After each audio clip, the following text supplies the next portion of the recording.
Magandang umaga, Pilipinas. Alamin natin ang magiging lagay at taya na pa ngayong araw ng Miyerkules, 29 April 2026.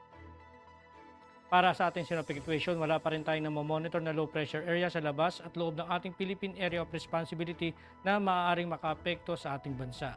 Ngunit, patuloy na nakakaapekto itong easterly sumainit na hangin na nanggagaling sa dagat Pasipiko sa ating bansa.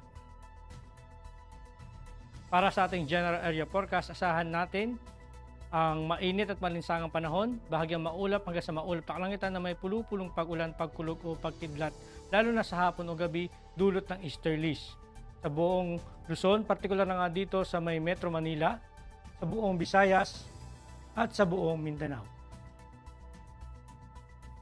Para sa ating plate level wind chart, asahan natin dito sa 2,500 to 5,000 feet na dominante pa rin ang easterlies o nanggagaling yung direksyon ng hangin galing sa silangan.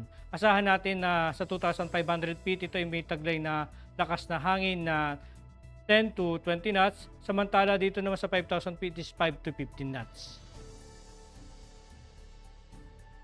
Para naman sa 10,000 feet, galing pa rin ang direksyon ng hangin sa silangan at asahan natin na may taglay na hangin na 5 to 15 knots. Samantala dito naman sa 18,000 feet, nakikita natin dito sa may northern at central Luzon na yung hangin ay nanggagaling dito sa kanluran at may taglay na lakas ng hangin na umaabot ng 10 to 25 knots at sa natitirang bahagi ng ating bansa ay nanggagaling naman sa silangan na may taglay na hangin na 10 to 20 knots.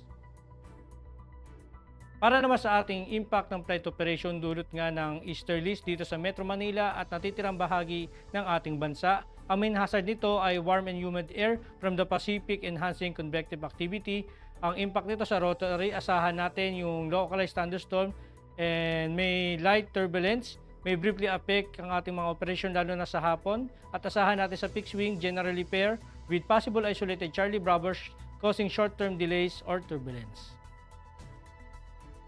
Ang araw ay sumikat kaninang 05:35 at lulubog mamayang 18:12. Meron naman tayong 95% increasing.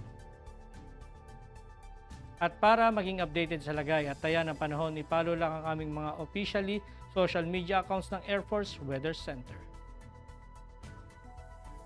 At yan lang po lagay ng ating panahon at sa ngalan po ng aming commanding officer na si Colonel Alvin John Cugador Pop Jesse, ako si Staff Sergeant Edmar B. Sagadraca Jr., Philippine Air Force Weather Broadcaster ng Air Force Weather Center. Muli magandang umaga at maraming salamat.